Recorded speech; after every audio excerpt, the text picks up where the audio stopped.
ಇತ್ತೀಚೆಗೆ ನಡೆದ air India ವಿಮಾನ 171ರ ದುರಂತ ಇಡೀ ದೇಶವನ್ನೇ ಬೆಚ್ಚಿ ಬೀಳಿಸಿದೆ.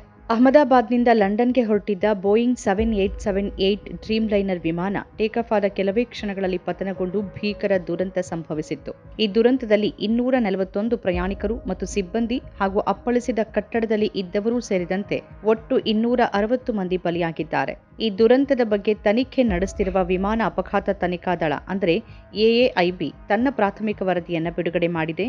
ಈ ವರದಿಯಲ್ಲಿ ಬಹಿರಂಗಗೊಂಡಿರುವ ಅಂಶಗಳು ಹಲವು ಗಂಭೀರ ಅನುಮಾನಗಳಿಗೆ ಕಾರಣವಾಗಿವೆ. ಹಾಗಾದ್ರೆ ಆ ವರದಿಯಲ್ಲಿ ಏನಿದೆ? AAIB ಬಿಡುಗಡೆ ಮಾಡಿದ ಪ್ರಾಥಮಿಕ ವರದಿಯ ಪ್ರಕಾರ ವಿಮಾನ ಟೇಕಾಫ್ ಆದ 32 ಸೆಕೆಂಡ್ಗಳ ನಂತರ ಎರಡೂ ಎಂಜಿನ್ಗಳಿಗೂ ಇಂಧನ ಪೂರೈಕೆ ಸ್ಥಗಿತಗೊಂಡಿದೆ. ಕಾಕ್ಪಿಟ್ ವಾಯ್ಸ್ ರೆಕಾರ್ಡರ್ ಅಂದರೆ CVR ನಲ್ಲಿ ದಾಖಲಾಗಿರುವ ಸಂಭಾಷಣೆಯ ಪ್ರಕಾರ ಒಬ್ಬ ಪೈಲಟ್ ಮತ್ತೊಬ್ಬ ಪೈಲಟ್ ಅನ್ನ ನೀವಿದನ್ನ ಯಾಕೆ ಮಾಡಿದ್ರಿ ಅಂತ ಕೇಳ್ತಾನೆ. ಅದಕ್ಕೆ ಇನ್ನೊಬ್ಬ ಪೈಲಟ್ ನಾನ್ ಮಾಡಿಲ್ಲ ಅಂತ ಉತ್ತರಿಸಿದ್ದಾನೆ. ಇಂಧನ ಪೂರೈಕೆ ಕಡಿತಗೊಳಿಸುವ ಸ್ವಿಚ್ಗಳನ್ನ ಕೈಯಿಂದ ಆಫ್ ಮಾಡಲಾಗಿದೆ ಅಂತ ವರದಿ ತಿಳಿಸಿದೆ. ಇವುಗಳನ್ನ ಆಕಸ್ಮಿಕವಾಗಿ ಅಥವಾ ತಾಂತ್ರಿಕ ದೋಷದಿಂದ ಆಫ್ ಮಾಡೋಕೆ ಸಾಧ್ಯವಿಲ್ಲ ಅಂತ ತಜ್ಞರು ಅಭಿಪ್ರಾಯಪಟ್ಟಿದ್ದಾರೆ.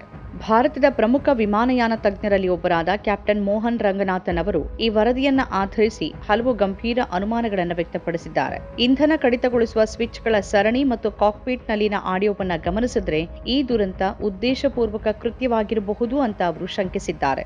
ಒಬ್ಬ ಪೈಲಟ್ ಉದ್ದೇಶಪೂರ್ವಕವಾಗಿ ಇಂಧನವನ್ನ ಸ್ಥಗಿತಗೊಳಿಸಿದ್ದಾನಾ ಅಂತ ಕೇಳಿದಾಗ ಕ್ಯಾಪ್ಟನ್ ರಂಗನಾಥನ್ ಖಂಡಿತ ಹೌದು ಅಂತ ಉತ್ತರಿಸಿದ್ದಾರೆ. ಡ್ರೀಮ್ ಲೈನರ್ ವಿಮಾನದ ಎಂಜಿನ್ಗಳಿಗೆ ಇಂಧನವನ್ನ ಸ್ಥಗಿತಗೊಳಿಸುವುದು ಕೈಯಿಂದ ಮಾತ್ರ ಸಾಧ್ಯ.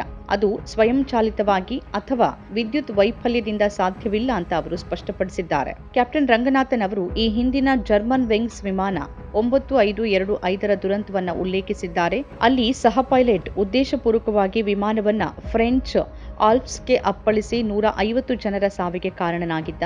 ಇದೇ ರೀತಿಯ ಘಟನೆಗಳು Egypt Air flight 990, Silk Air flight 185 ಮತ್ತು ಚೀನಾ ಈಸ್ಟರ್ನ್ ಏರ್ಲೈನ್ಸ್ ಫ್ಲೈಟ್ 5735 ರಲ್ಲೂ ಸಂಭವಿಸಿದೆ ಅಂತ ಅವರು ನೆನಪಿಸಿದ್ದಾರೆ. ಮಲೇಷ್ಯಾ ಏರ್ಲೈನ್ಸ್ ಫ್ಲೈಟ್ MH370 ರಲ್ಲೂ ಪೈಲಟ್ ಉದ್ದೇಶಪೂರ್ವಕವಾಗಿ ವಿಮಾನವನ್ನ ಬೇರೆಡೆಗೆ ತಿರುಗಿಸಿರಬಹುದು ಅಂತ ಹಲವು ತಜ್ಞರು ನಂಬಿದ್ದಾರೆ. ಕ್ಯಾಪ್ಟನ್ ರಂಗನಾಥನ್ ಅವರು ಏರ್ ಇಂಡಿಯಾದ ಕೆಲವು ಪೈಲಟ್ಗಳು ತಮಗೆ ತಿಳಿಸಿರುವ ಪ್ರಕಾರ ವಿಮಾನದಲ್ಲಿದ್ದ ಒಬ್ಬ ಸಿಬ್ಬಂದಿಗೆ ಆರೋಗ್ಯ ಸಮಸ್ಯೆಗಳಿದ್ವು ಮತ್ತು ಅವರು ಈ ದುರಂತಕ್ಕೆ ಮುಂಚೆ ದೀರ್ಘಕಾಲ ವೈದ್ಯಕೀಯ ರಜೆಯಲ್ಲಿದ್ರು ಅಂತ ಹೇಳಿದ್ದಾರೆ. ಒಂದು ವೇಳೆ ಉನ್ನತ ಆಡಳಿತಕ್ಕೆ ಈ ಬಗ್ಗೆ ತಿಳಿದಿಲ್ಲದೆ ಇದ್ರೆ ಆಶ್ಚರ್ಯವಾಗುತ್ತೆ ಅಂತ ಅವರು ಅಭಿಪ್ರಾಯಪಟ್ಟಿದ್ದಾರೆ. ಪೈಲಟ್ಗಳ ಮಾನಸಿಕ ಆರೋಗ್ಯ ಮತ್ತು ನಡವಳಿಕೆಯನ್ನ ಕೇವಲ ಘಟನೆಯ ಹಿಂದಿನ ದಿನಗಳ ಆಧಾರದಲ್ಲಿ ಮಾತ್ರವಲ್ಲದೆ ಹಿಂದಿನ ತಿಂಗಳುಗಳ ಆಧಾರದಲ್ಲೂ ತನಿಖೆ ನಡೆಸಬೇಕು ಅಂತ ಅವರು ಒತ್ತಾಯಿಸಿದ್ದಾರೆ. ಇದಲ್ಲದೆ ಅಮೆರಿಕ ನೌಕಾಪಡೆಯ ಮಾಜಿ ಪೈಲಟ್ ಮತ್ತು ಈಗ ಖಾಸಗಿ ಪೈಲಟ್ ಆಗಿರುವ ಕ್ಯಾಪ್ಟನ್ ಸ್ಟೀವ್ ಕೂಡ ಇಂಧನ ಪೂರೈಕೆಯನ್ನ ಮ್ಯಾನ್ಯುಯಲಿ ಮಾತ್ರ ಆಫ್ ಮಾಡೋಕೆ ಸಾಧ್ಯ ಅಂತ ಹೇಳಿದ್ದಾರೆ. ಅವರ ಅಭಿಪ್ರಾಯ ಕೂಡ ಅವಘಡಕ್ಕೆ ಈಡಾದ ಏರ್ ಇಂಡಿಯಾ ವಿಮಾನದ ಪೈಲಟ್ಗಳ ಕಡೆಗೆ ಬೆರಳು ತೋರಿಸುತ್ತೆ.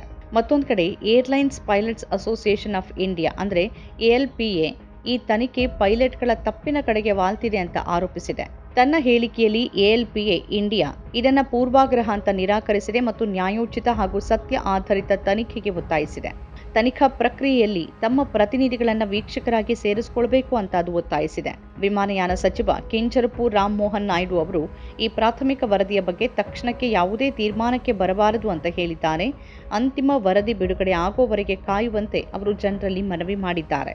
ಏರ್ ಇಂಡಿಯಾ ವಿಮಾನ 171ರ ದುರಂತದ ಬಗ್ಗೆ ಬಿಡುಗಡೆಯಾಗಿರುವ ಪ್ರಾಥಮಿಕ ವರದಿ ಹಲವು ಗಂಭೀರ ಪ್ರಶ್ನೆಗಳನ್ನು ಹುಟ್ಟುಹಾಕಿದೆ. ಇಂಧನ ಪೂರೈಕೆ ಸ್ಥಗಿತಗೊಂಡಿರೋದು ಮತ್ತು ಕಾಕ್ಪಿಟ್ ನಲ್ಲಿನ ಸಂಭಾಷಣೆ ದುರಂತ ಉದ್ದೇಶಪೂರ್ವಕ ಕೃತ್ಯವಾಗಿರಬಹುದಾ ಅನ್ನೋ ಅನುಮಾನಕ್ಕೆ ಕಾರಣ ಆಗಿದೆ. ಆದರೆ ಅಂತಿಮ ವರದಿ ಬರೋವರೆಗೂ ಕಾಯೋದು ಸೂಕ್ತ. ಈಗಲೇ ಯಾವುದೇ ತೀರ್ಮಾನಕ್ಕೆ ಬರೋದು ಸರಿಯಲ್ಲ. ಈ ಭೀಕರ ದುರಂತದ ಹಿಂದಿನ ಸತ್ಯಾಂಶಗಳು ಶೀಘ್ರದಲ್ಲೇ ಬೆಳಕಿಗೆ ಬರಲಿ ಅಂತ ಆಶಿಸೋಣ. ನಮ್ಮ ಕಾರ್ಯಕ್ರಮಗಳನ್ನ ನೀವು ನೋಡ್ತಾ ಇದ್ರೆ ನಮ್ಮ ಚಾನೆಲ್ ಅನ್ನ ಸಬ್ಸ್ಕ್ರೈಬ್ ಮಾಡಿ, ಪಕ್ಕದ ಬೆಲ್ ಐಕಾನ್ ಒತ್ತಿ ನಮ್ಮನ್ನ ಬೆಂಬಲಿಸಿ.